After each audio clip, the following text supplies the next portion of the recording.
Welcome the timeless forgotten mystery. What if I told you that skyscrapers, plumbing, and even bureaucracy weren't inventions of the 20th century, but had already existed thousands of years ago? Long before Rome and Greece, there were great metropolises whose people changed the course of history forever. They lived in cities made of clay, yet they mastered the art of smelting bronze, which gave them unmatched power. They had no paper, yet they created the world's first writing system. They built massive step pyramids even before the pharaohs rose in Egypt. This is not science fiction. It is the true dawn of our civilization. In this video, you'll discover how hunters and gatherers sparked the greatest revolution in history by creating the very first cities. Why Sumer is called the birthplace of not just cities, but also kings, laws, and even the wheel. You'll step inside the homes of its people and uncover the secrets of their power. And most importantly, we will explore one of the greatest mysteries of the ancient world, the Indus Valley Civilization. Why were there perfectly planned cities with sewage and water systems abandoned? And what secrets lie hidden in their undeciphered scripts? Get ready. We are traveling back to the very origins of human society, to the birth of the first great empires. This is the story of the world's first cities. The earliest true settlements with urban features emerged in the ancient Near East, in Mesopotamia and the Indus Valley, where fertile riverlands nurtured human progress. These cities became the cradle of the first civilizations. But before cities could exist, humans had to abandon nomadic life. Around 10 to 12,000 years ago, across lands stretching from modern Turkey to Iran, tribes of hunters and gatherers slowly transformed into farmers and herders. For the first time, people began living in small communities, growing grains, and raising animals. Yet these early settlements were still far from cities as we understand them. A true city is not just a cluster of homes. It is a center filled with artisans, merchants, priests, officials, and warriors. And for that to happen, farmers had to produce enough surplus food to sustain them. Still, it is astonishing how early large settlements formed. Jericho, mentioned in the Bible, was already a permanent settlement long before the 8th millennium BC.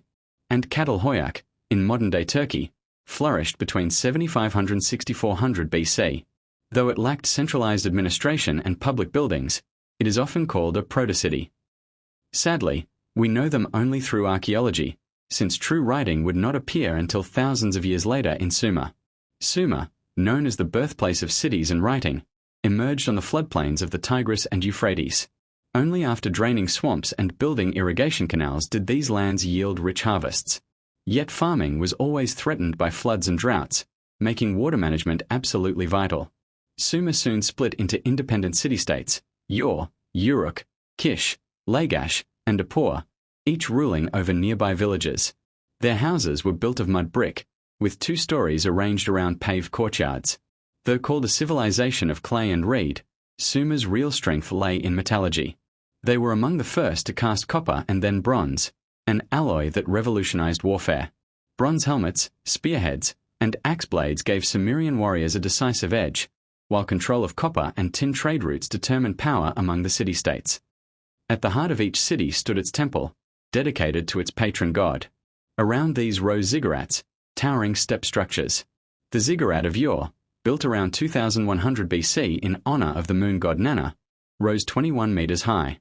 Priests held immense influence, though kings also emerged, bringing with them some of the world's first legal codes, such as that of King Yunamu. Sumer also gave the world the wheel, the potter's wheel, and writing itself. What began as simple pictographs for record-keeping evolved into cuneiform, wedge-shaped impressions pressed into clay tablets and dried for preservation. Meanwhile, another great civilization was thriving far to the east, the Indus Valley Civilization. Around 2600 BC, cities like Mohenjo-Daro and Harappa rose with astonishing precision. Their streets crossed at right angles, their homes had water supply and drainage, and their sewage systems were unmatched for their time. The people left behind artifacts, like the famous sculpture of a bearded figure believed to be a deity or priest-king, and thousands of short inscriptions on seals and pottery.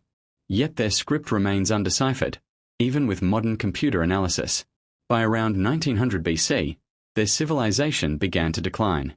Most scholars believe this was not sudden, but a gradual process caused by climate change. Weaker monsoons led to drought, shrinking rivers, and failing harvests. Slowly, their great cities were abandoned. Sumer's end came differently.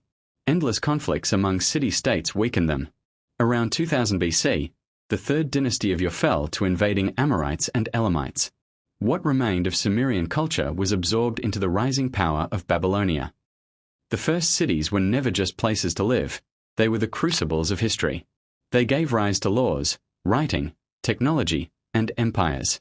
Sumer built the foundations upon which future civilizations stood, while the Indus Valley left us mysteries we may never solve. So, what do you think? Which left the greater mark, Sumer, warlike and inventive, whose legacy we can still study, or Harappa, whose brilliance in urban planning remains an enigma to this day? Share your thoughts in the comments. I'd love to read them.